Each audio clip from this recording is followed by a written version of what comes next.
Hello friends, welcome back to my channel. మీరు మెంతులతో పులుసు ఎప్పుడైనా ట్రై చేస్తారా? అయితే వెంటనే ట్రై చేయండి. ఈరోజు ఆ రెసిపీ మీకోసం. ఓకే,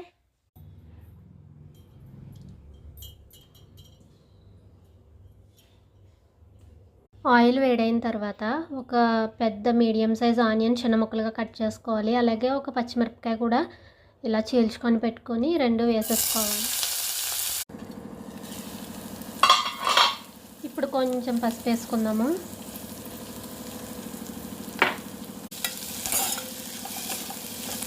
తర్వాత కొంచెం ఉప్పు వేసుకుందాము.